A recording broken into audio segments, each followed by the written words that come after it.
पानी रे पड़िला 19 lakh watch tower रे पारा बसा कुआडे गला दामिकिया घंटा प्रशासन उपरकू उठिला आंगुली एबे दिनकू दिन दुर्नीति बढ़ी चली आ प्रशासन भी निघोड़ निदरे शोची हजिला भांगिला कि बिक्री है केउथिरे भी प्रशासनर मुह खोलुनी खास करी गंजाम जिला कोदला एनएसी दुर्नीतिर गंताघर पलटि केतेबेले पीसी कारबार तो आउ केतेबेले गुंडा राज एमिति अनेक अभियोग आसुची एबे भी एमिति एक अभियोग आसीची जहा प्रशासनर नीरवता को नहीं बड़ प्रश्न उठिछि दीर्घ 2.5 वर्ष तले कोदला निकटस्थ पुरुड़ा माछ बजार निकटरे सहरर सौंदर्यकरण पाई 19 लाख विनिमय रे वाच टावर निर्माण होइतिला किंतु 19 दिन न जाउनु लागिथिबा घंटा मध्य गायब होइगला आ किए नेछि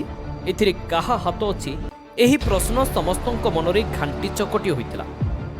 हेले एबे सुनिबाकू मिलुछि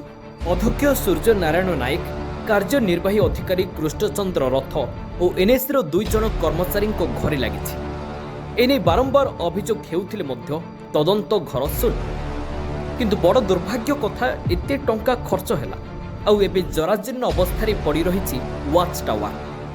सौंदर्यकरण नारे पाराबसा पलटि जो वाच टावर मात्र 5 लाख रु 6 लाख भितर निर्माण हेबा कथा कहीं 19 लाख खर्च करागला बोली प्रश्न करिसंती काउंसिलर भगवान पाड़ी एबे देखिबाकू बाकी रहिला जिल्लापाल ए दिगरे कोनोसी कार्यानुष्ठान नेउछंती ना चुपचाप बसी रहुछंती गंजामरू Bhagaban Padhi report Odisha news now